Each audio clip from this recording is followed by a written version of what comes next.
S மக்களே, Saturday episode முடிஞ்சது. நான் ஒரு ஓவரால் சொல்லிடுறேன், ஏன்னா என்னால் கண்ட்ரோல் பண்ண முடியல.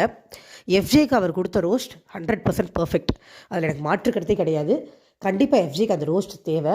ஏன்னா அவரோட என்ன சொல்கிறது, அவரோட எக்ஸ்பீரியன்ஸ் இருக்குது. அவர் ஏஜ் சின்ன பையன் தான், பட் எக்ஸ்பீரியன்ஸுக்கு அவருக்கு பொறுமையே கொஞ்சம் கூட இல்லை. அது எஃப்ஜே, அது முதல்ல விஜய் சேதுபதிக்கே இல்லை. அது அப்புறம் வருவோம். நம்ம எஃப்ஜேவோட குறைகள் எடுத்துக்கிட்டோம்னா கண்டிப்பாக இல்லை. ஸோ எஃப்ஜே சில தவறுகள் பண்ணியிருக்காரு, அதை கண்டிப்பாக அட்ரஸ் பண்ணும். அவர் வியாடாக சுற்றிட்டு இருக்கிறது நல்லாவே இல்லை. 100% நல்லால கண்டிப்பாக அட்ரஸ் பண்ணணும் அவரை. ஆனால் அட்ரஸ் பண்ண விதம் இன்னும் கொஞ்சம் நல்லா இருந்திருக்கலாம் அப்படிங்கிறது என்னுடைய கருத்து. பட் சொன்னார், ஓகே, அது தப்பு இல்லை. எஃப்ஜே சொன்னது தப்பு இல்லை, ஃபைன். இது வரைக்கும் ஓகே.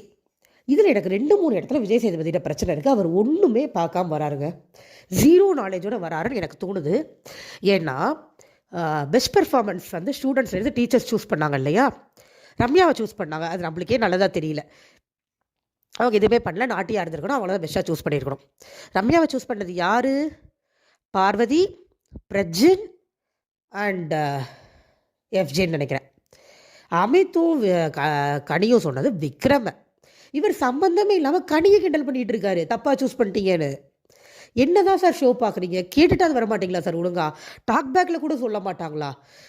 பார்வதியை தொடக்கூடாதுன்னு ஒரு முடிவோடு வந்துட்டார் அவர். அவன் சம்மந்தம்லாம் மற்றவங்க பண்ண தப்பு உட்காந்து கடியை கிண்டல் பண்ணிட்டு இருந்தார் ஒரு இடம். இன்னொரு இடம், திவ்யாவுக்கும் அமித்துக்கும் என்ன பிரச்சனை நடந்ததுன்னே விஜய் சேதுபதிக்கு தெரியல. அவர் அது என்னன்னு பார்த்துக்கவே இல்லை. திவ்யா ஒரு எக்ஸ்ப்ளனேஷன் கொடுக்குறாங்க, அதில் அவங்க வந்து கம்ப்ளீட்டாக அவங்க எல்லாத்தையும் சத்தம் பண்ணி எழுப்பி விட்டதை மறைச்சிட்டு அமித் மேலே தான் தப்புன்ற மாதிரி ஒரு மொக்க எக்ஸ்ப்ளனேஷன் ஒன்று கொடுக்குறாங்க. அதையும் கேட்டு கிராஸ் பண்ணி போயிட்டார் அப்படியே. அங்கே அமித் மேலே தப்பே இல்லை, அவர் நான் சென்ஸ்ன்னு ஏன் சொன்னாருங்கிறத கேட்டுக்கவே இல்லை, அட்ரஸே பண்ணலை, புரியலை. அப்படிதான் இருந்தது எனக்கு சீரியஸாக. அவர் ஷோவே பார்க்கல. அவருக்கு இன்றைக்கி கொடுக்கப்பட்ட ஸ்கிரிப்ட் எஃப்ஜேவை ரோஸ் பண்ணணும், பார்வதிக்கு சப்போர்ட் பண்ணணும். பார்வதி எஃப்ஜே கஷ்டப்படுத்திட்டாரு, நீங்கள் போய் அவங்களுக்கு நீதி வாங்கி கொடுங்க. அவங்க ஒரு ட்ராமா போட்டு கொஞ்சம் நல்லவங்க பேர் வாங்கிக்கிட்டோம், நம்ம அவங்க ஃபைனல் வரைக்கும் தீட்டது முடிஞ்சால் கப்பை கொடுத்து முடிச்சு விட்ருவோம். ஏன்னா நம்ம சேனலுக்கு நிறைய லஞ்சம் கொடுத்துருக்காங்கன்னு யாரோ சொல்லி அனுப்பிச்சி விட்ட மாதிரி இருந்தது இன்னைக்கு விஜய் சேதுபதி பண்ணது. அதுலேயும் ஒரு இடத்துல கத்துறாரு பாருங்க எஃப்ஜே கிட்ட. சீரியஸாக ஒரு ஹோஸ்ட்டுக்குரிய தட்டியே அது கிடையாது. அங்கே இருக்கிறவங்க, உள்ளுக்குள்ளே இருக்கிறவங்க அவ்வளோ ப்ரெஷரில் உட்காந்துருப்பாங்க. ஒரு வாரம் நல்லாயிருக்கும், ஒரு வாரம் அவங்களாம் நல்லா பண்ண முடியாது, குழப்பத்தில் இருப்பாங்க, என்னென்னமோ மைண்ட் ப்ரெஷர் வரும். ஒரு ஹோஸ்ட்டுக்கு இதெல்லாம் புரியணும். இதை புரிஞ்சு அவங்களுக்கு புரிகிற மாதிரி எடுத்து சொல்லி அவங்க கேமை மாற்றணும். ரொம்ப தேவைனாதான் கத்தணும். இவர் இப்படி கத்தி கூப்பாடு போடுற அளவுக்குலாம் அங்கே ஒன்றும் நடக்கலை.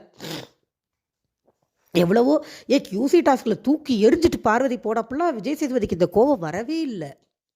தூக்கி எரிஞ்சிட்டு போனங்க ஒரு